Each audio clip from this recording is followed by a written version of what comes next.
Do you have an Amazon Alexa enabled device? You can now listen to my podcast on that device.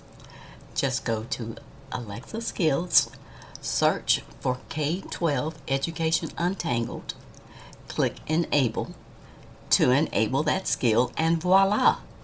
You're now able to listen to my podcast via your Alexa enabled device.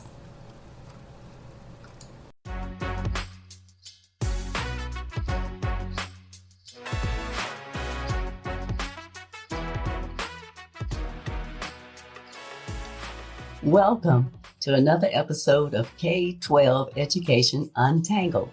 My name is Dr. Kim Fields, former corporate manager turned educational researcher and advocate, and I'm the host of this podcast. I got into this space after dealing with some frustrating interactions with school educators and administrators, as well as experiencing the micro-discriminations that I faced as an African-American mom raising my two kids who were in the public school system. I really wanted to understand how teachers were trained and what the research provided about the challenges of the public education system. Once I gained the information and the insights that I needed, I was then equipped to be able to successfully support my children in their educational progress. If you're looking to find out more about current information and issues in education that could affect you or your children, then you're in the right place. Thanks for tuning in today. I know that staying informed about K-12 education trends and topics is important to you, so keep listening. On today's episode, I'll be discussing encouraging a love of learning in your child. Can a love of learning be taught? Children have a natural curiosity and eagerness to learn. But do schools quash children's enthusiasm for learning? A love of learning describes the process of engaging with new material, new information, and skills, and is generally positive and can withstand the frustration and challenge associated with it, as well as any negative feedback. I address these insights and questions as well as provide actionable ways to instill a love of learning at home with your children on this episode. Let's get started. Children naturally love to learn, but they might not like being taught in certain ways. Children's natural curiosity pushes them to be eager to learn new knowledge. Sometimes, though, teachers have an improper way of teaching that might make a child shut down his or her willingness to learn, which is referred to as not learning. Not learning is a choice that a child intentionally or unintentionally makes to resist learning.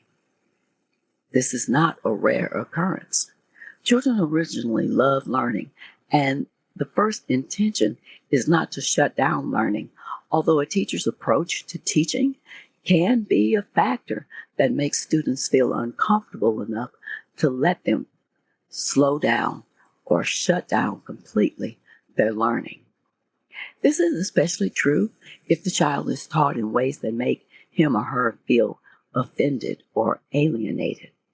Children can only learn superficial things on their own and need to be taught from more knowledgeable others in order to develop to their highest potential. Not learning emotionally hurts a child and can lead to the educational failure of that child. Non-learning is often caused by unequal social powers and cultural alienation. Along with unequal social powers and cultural alienation, another cause of non-learning is a teacher's low expectations of students that very often result in a student's poor performance. Children can perceive whether a teacher is seeking excellence from them. Culturally relevant teaching is an effective way to help children learn. Teachers should use what children are familiar with as an entry point to teach them new things. This includes using a child's culture as a bridge to make connections to new knowledge. Culturally relevant teaching, as well as high expectations, along with praise and encouragement, lead to good outcomes in a child's academic achievement. A love of learning is important for a child's cognitive development and intellectual discovery. The love of learning is a concept that can be used in many different ways, and it can be liberating because the learner feels the power and capacity to understand, discover, and grasp truth. It involves not only the idea of wanting to learn, but also includes the joy and enthusiasm attached to that desire. A love of learning leads to the ability to pursue lifelong learning.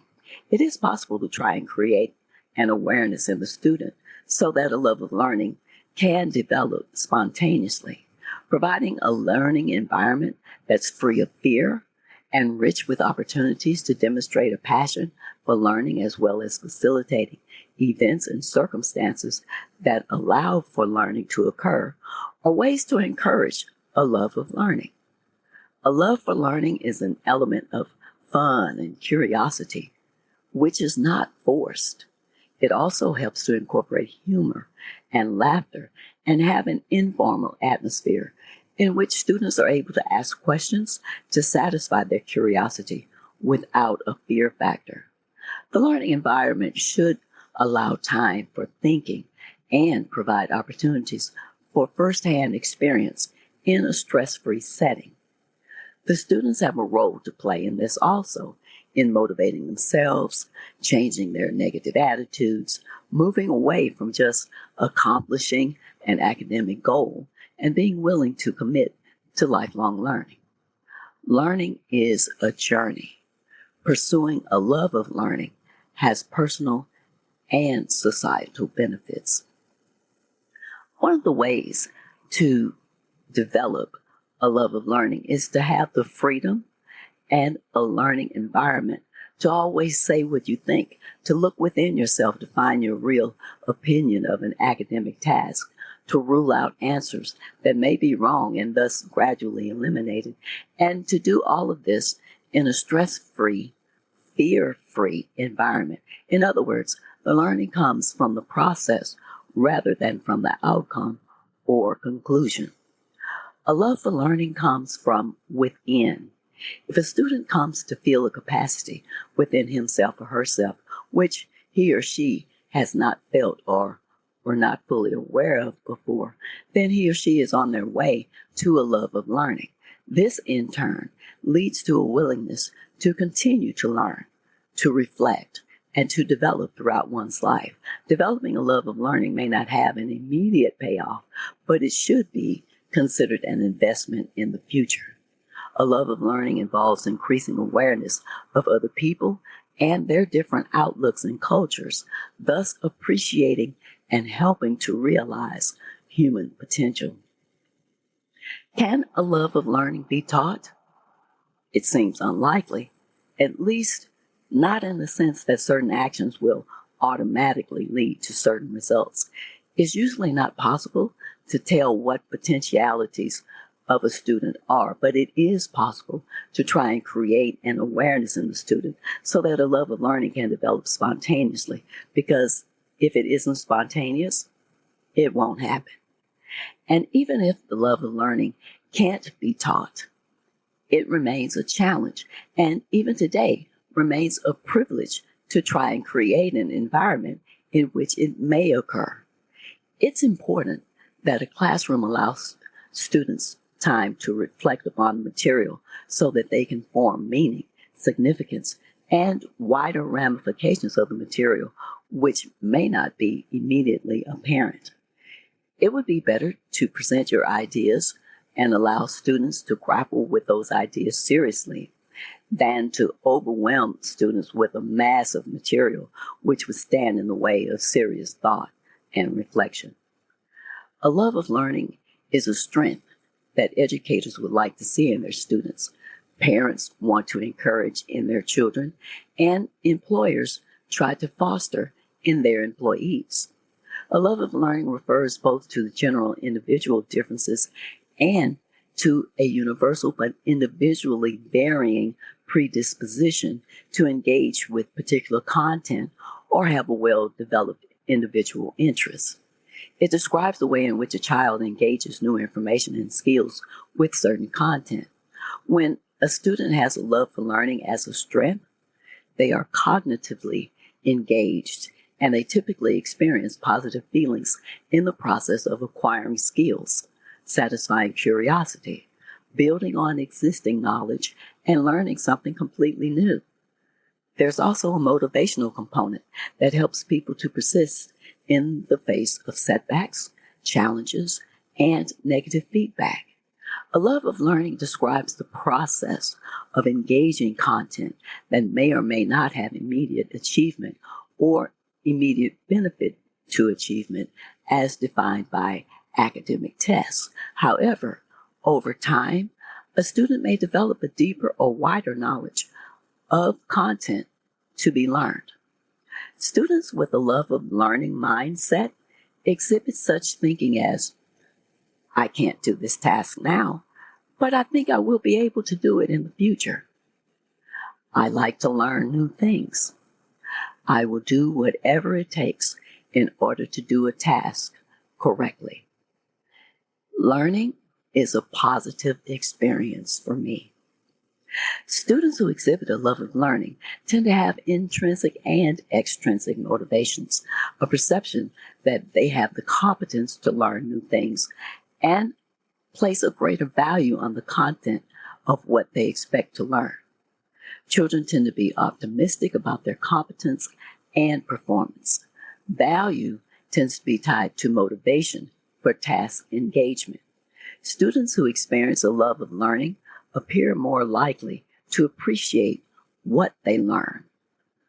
Love of learning is a strength for them, and they're more likely to do the following: have positive feelings about learning something new, have the ability to self-regulate their efforts to persevere despite challenges and frustrations, find connections to the content to be learned, and generate strategies for approaching the content, and then take the time to rethink their understanding, to feel challenged, to have a sense of possibility, to be resourceful, such as finding models that might help demonstrate a certain concept. They're also likely to be self-efficacious and to feel supported by others in their efforts to learn. The love of learning as a strength needs to be nurtured if it is to be sustained over time. Well-developed individual interests cannot develop without challenge. The learning environment that encourages a love of learning is an intricate web of relationships. The learner and the materials, the teacher or parent to the materials, the learner to the teacher to the learner's academic work, the learner to the peers regarding academic work, and the relationships among the learner, parents, and teacher regarding the academic work. In order for the love of learning to be sustained, a student needs to learn in a context in which each of these relationships support engagement and collaboration.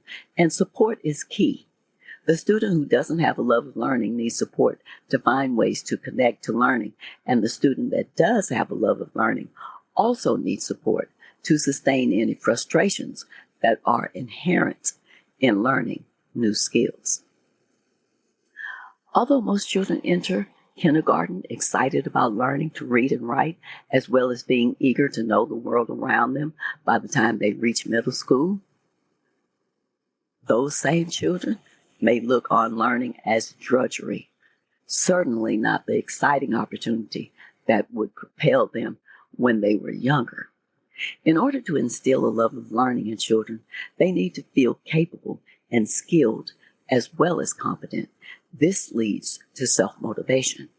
It's also important that they have some choice and control over their learning, and that they feel loved, supported, and respected by their parents. Does it really matter if your child enjoys learning as long as he or she is doing the schoolwork? Actually, it matters a lot. Research has shown that when children study because they enjoy it, their learning is deeper, richer, and longer lasting. They are also more persistent, more creative, and more eager to do challenging work. The emotional component to this is that children who want to learn feel less anxious and resentful than children who are coerced by bribes or threats.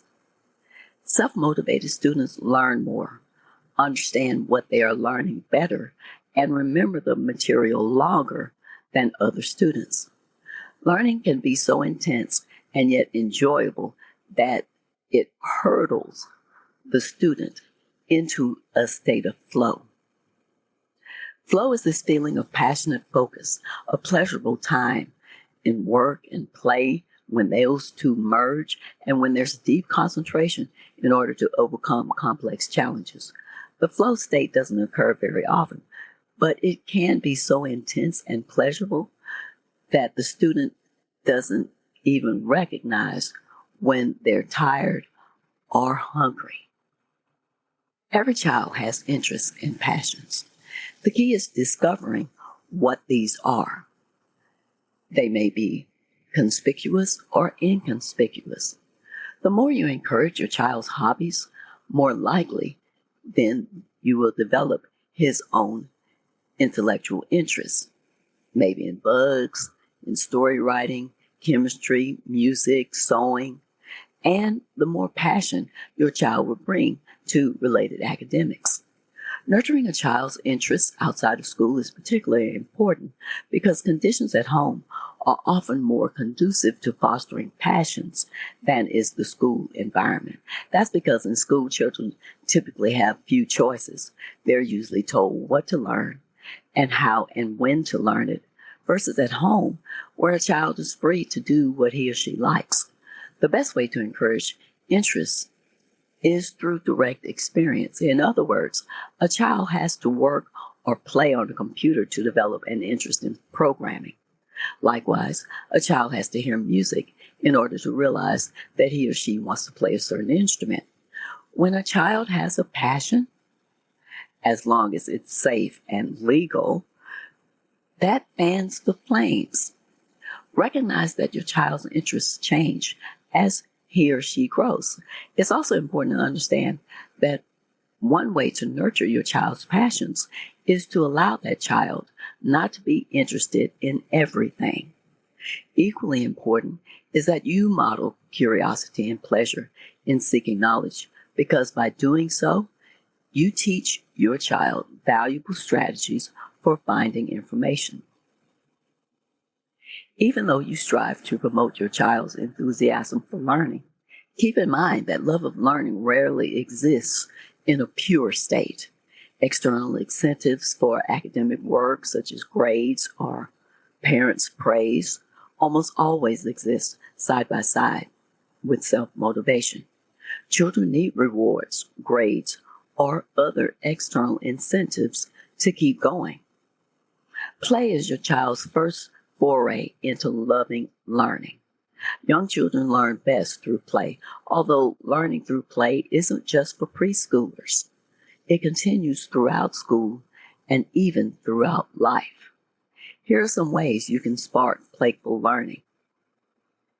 Give your child a lot of time for free play, and provide ample props for your child to play with, like Legos, blocks, Lincoln logs, empty boxes, paper towel rolls, cars, stuffed animals. You get the idea. The best way to introduce your child to basic academic skills is through everyday chores and playful activities. Be aware that overstructuring your child's schedule takes time away from learning through play.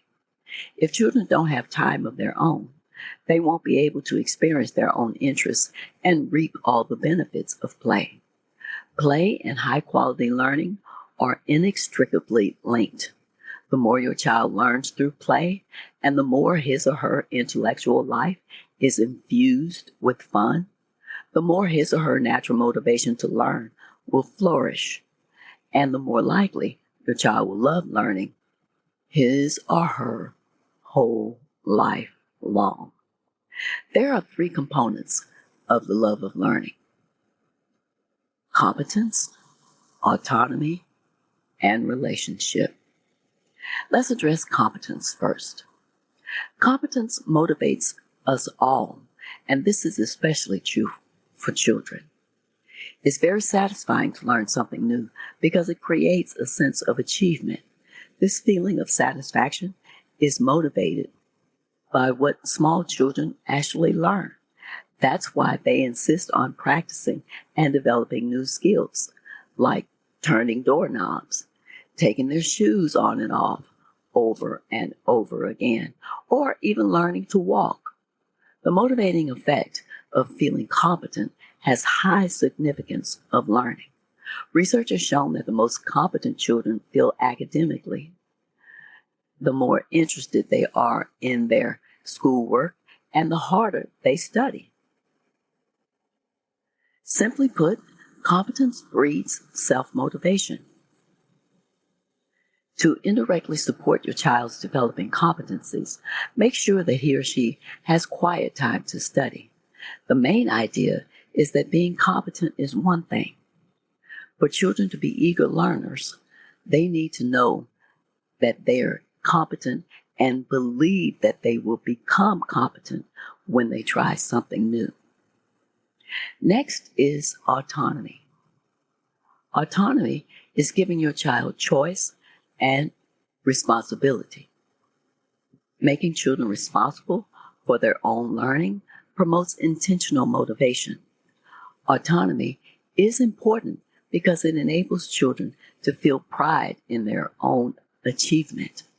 Autonomy doesn't mean permissiveness. Children still need a clear, well-defined structure of rules, limitations, and consequences. The last component of love of learning is relationship. Making your child feel understood and supported is key to having a close parent-child relationship that promotes the child's self-motivation to learn.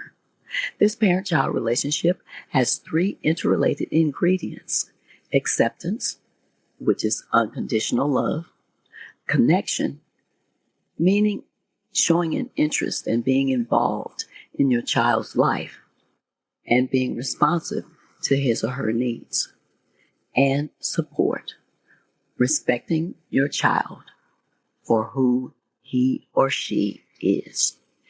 These ingredients promote emotional security for children. A trusting relationship with your child gives you credibility.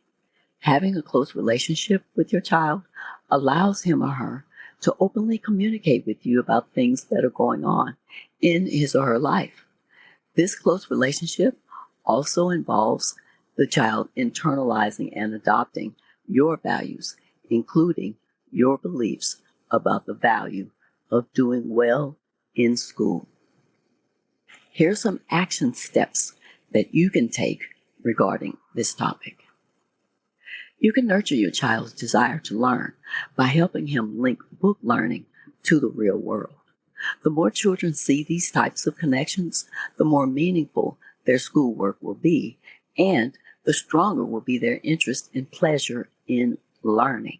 It's important that you know what your child is studying, so be sure to ask them, or better yet, have them show you what they are studying. You can also ask your child's teacher what the class will cover in a particular month so that you get a general idea of the topics that the class will be addressing. Here are 10 ways to instill a love of learning at home. 1. Create a positive reinforcement mechanism that encourages your child to continue learning and to associate learning with positive experiences. This can include treats or praise and recognition. 2. Encourage your child to ask questions because this promotes an inquisitive and curious mindset. This also teaches him or her how to think, not what to think. Number 3, Encourage writing and journaling in order to help them collect their experiences, to write them down, to analyze the information, thus helping them to develop critical thinking skills. 4. Make learning fun so that your kids are more engaged, attentive, and focused. 5. Create a daily routine that will help your children know what to expect each day and what is expected of them. 6. Limit screen time for all devices. 7. Create a learning environment, like a reading nook with a table and chairs. 8. Lead by example. Children may not do everything that you say, but they always do what they see. 9. Encourage your children to be active participants in their learning through experiments and other hands-on activities. And 10, emphasize the importance of acquiring new skills because this helps to create a self-reinforcing cycle of skill building, motivation, and curiosity. The bottom line is that raising children who want to learn is something that every parent can achieve.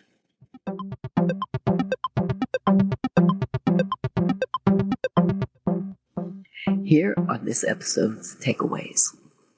A love of learning is a strength that educators would like to see in their students, parents want to encourage in their children, and employers try to foster in their employees. Love of learning refers both to a general individual difference and to a universal but individually varying predisposition to engage with particular content or have a well-developed individual interest. It describes the way in which a child engages new information and skills with certain content. Developing a love of learning may not have an immediate payoff, but it should be considered an investment in the future. A love of learning increases awareness of other people and their different outlooks and cultures, thus appreciating and helping to realize human potential. Can a love of learning be taught? It seems unlikely, at least not in the sense that certain actions would automatically lead to certain results.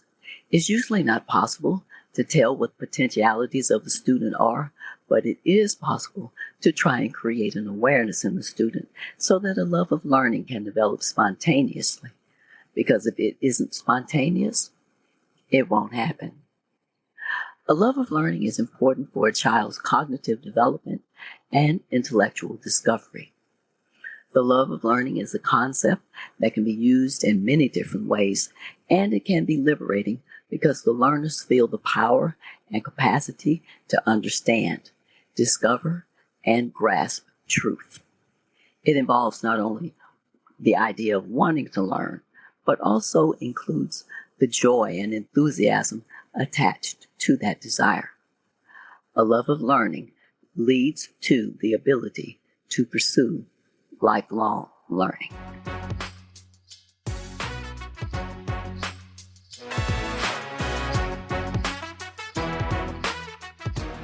If this is the type of subject matter and discussion that resonates with you, please follow my podcast or whatever service you're listening to this.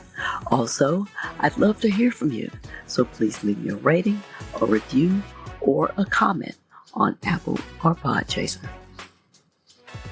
If you like this podcast, the best way to support me and help me grow it is by leaving a review. This helps my rankings and entices other people to listen to the show. And share this episode with anyone that you think would find it valuable. Be sure to tell your friends, family, and community about my podcasts. Additionally, connect with me on Instagram and Facebook with the handle Kim J. Fields. Thanks for listening today. I hope you'll come back for more K-12 educational discussions with even more exciting topics to untangle.